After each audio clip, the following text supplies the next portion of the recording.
Hello guys, hello water sign, hello Pisces, Scorpio, and Cancer. Welcome dito sa aking channel, Kapalaran 888. Welcome. Alamin natin kung anong messages, vibration, kapay energy para ito sa lahat ng water sign, Pisces, Scorpio, and Cancer. At ay general reading, so I hope na makuha mo yung energy or yung emotion or yung advices, guidance na para sa'yo. Okay. So, number 13, rejection and self-love. Rejections and self-love. Kumuha pa tayo dito sa second deck mo.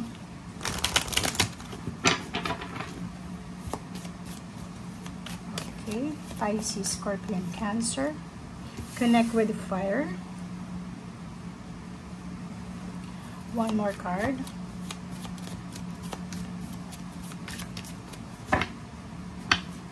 Oh, two cards. Beauty ritual and health checkup. Wow. Okay. Pisces, Scorpio, and Cancer. Dito sa barahang ito, sinasabi na siguro yung iba sa inyo, nakatanggap kayo ng rejection. Pwedeng nag-apply kayo ng trabaho or pwedeng nag-ask kayo ng assistance, tulong or anything na pabor papunta sa inyo. Siguro may mga tao na hindi ka pinagbigyan, and isa sa posibleng mararamdaman mo, syempre magsi-self-pity ka. Okay, self-pity, maawa ka sa sarili mo, mag-iisip ka ng negative. So dito sa araw na ito sinasabi na gamitin mo yung rejections na yon na posibleng matatanggap mo para mas ma-improve mo pa yung sarili mo. And at the same time, gamitin mo yung rejections na yan para ma-motivate ka, para maging determinado ka sa kung ano ba itong gusto mong mangyari sa buhay mo. So, yung iba sa inyo dyan, siguro masyadong dinidibdib yung mga rejections, yung mga denial or anything na masakit, diba? So, sabi dyan sa'yo ng self-love, 24/6 balance. Minsan, hindi naman talaga natin hawak yung sitwasyon. Minsan, makakatanggap talaga tayo ng rejections, but hindi ibig sabihin nun, list ka na, hindi ibig sabihin nun, weak ka na.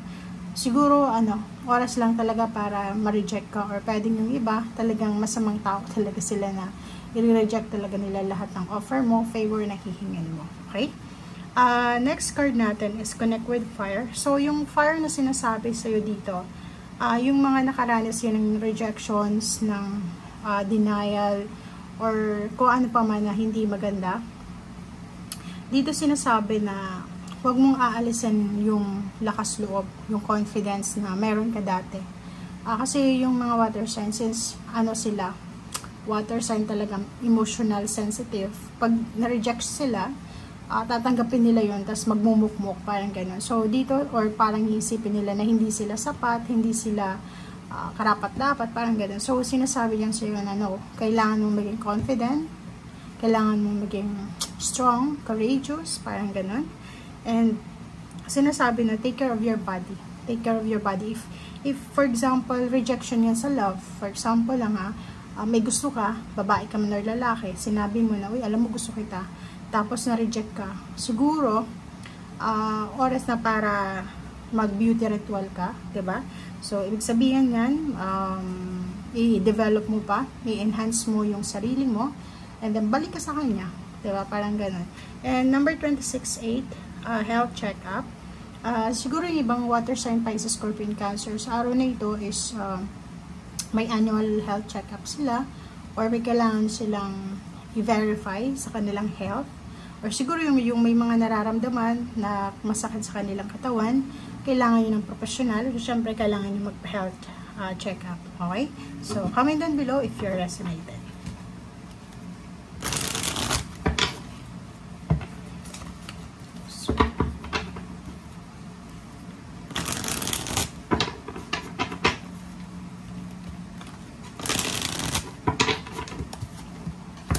Okay, Queen of Cups. Queen of Cups, nakikita natin dito na sa araw na ito, wala kang dapat na ikagalit, ikalungkot. Ang Ace of Cups na to is parang aapaw yung cups mo, magiging understanding ka, diba? Compassionate understanding, and parang sobra kang fulfilled sa kung ano man ang meron ka sa ngayon.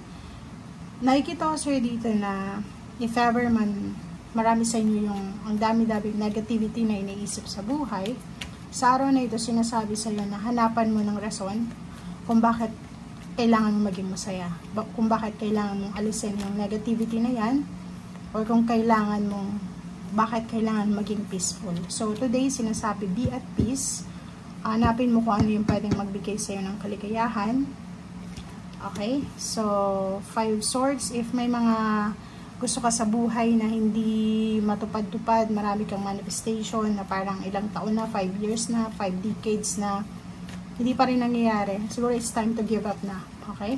So, yun yung sinasabi sa'yo. And, King of Swords, sinasabi din sa'yo dito na yun. Oras na para alisin. I-give up na. Diba? So, ito. Comment down below.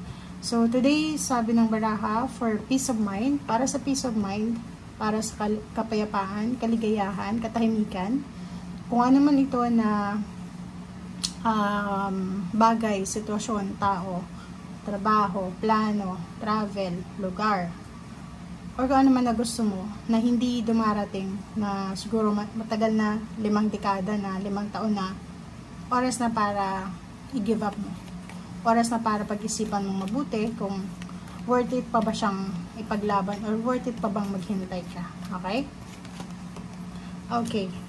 3 of Pentacles. Nakikita ko yung iba naghahanap ng trabaho, naghahanap ng additional income, sidelines. Yung iba naghahanap ng mga parang tawag dito, mga professional na tao na pwedeng makatulong sa kanila. Yun nga dito, pwedeng doktor, engineer, abogado, or pwedeng kung sino man na kailangan mo sa iyong buhay. Okay? Yung iba din sa inyo nag-research, nagsasaliksik, naghahanap ng investor, or pwedeng naghahanap ng mga community na pwedeng makatulong sa kanila sa kung ano man na gusto nilang simulan, lalo na sa usaping pera, business, or material things. So, itong Ace of Pentacles, sinasabi na maraming mga offers regarding sa money. So, posibleng sa araw na ito, makatanggap ka ng financial offers or financial gains. Or pwedeng may mga offer ng relocation, offer ng company na change work, change of place. Pwedeng may offer ng kahit department lang na pwedeng ilipat ka ng ibang department, ilipat ka ng ibang branch, or ilipat ka ng ibang team, or ganito ganyan. So, nakikita ko sa'yo dito na yung matagal mo nang hinihintay na pera, yung matagal na promosyon, or pwedeng matagal na business na gusto mo i-open, yung parang ilang beses na siyang nahang, mga 10 times, 5 times, 1 year nang naghihintay, ay posibleng matuloy na siya. Okay? So, tingnan natin kung ano yung last message para sa'yo. Last message today is victory and success. So, expect the unexpected, pero sinasabi ng baraha mo na possible today, makatanggap ka ng victory, success story, or pwedeng may mga tao sa paligid mo na pupurihin ka, kasi to, it's either pagtaas to ng posisyon sa trabaho, status sa negosyo, normally, ito talaga yung mga recognition, appreciation, makaka-receive ka ng awards, letters, confirmation, or good news, or kahit anong klase ng victory and success na ang tagal-tagal mo nang minamanifest, or ang tagal-tagal mo nang hinihintay. So, tangible things, physical things, material things, yun yung nakikita natin. And kung makikita mo dito sa ilalim, sunod-sunod sila, oh. Tingnan mo, ang galing. Diba? Oh. Sabi dito, kung ano man itong blessings, financial shower, financial openings na pwedeng dumating sa'yo, maraming mga tao dito ang nakikipag-compete. So, ibig sabihin, hindi lang ikaw yung gustong makakuha ng kung ano man success na to. Pwedeng isa kang estudyante, college student, or pwedeng nagtitake ka ng board exam, nagre-review.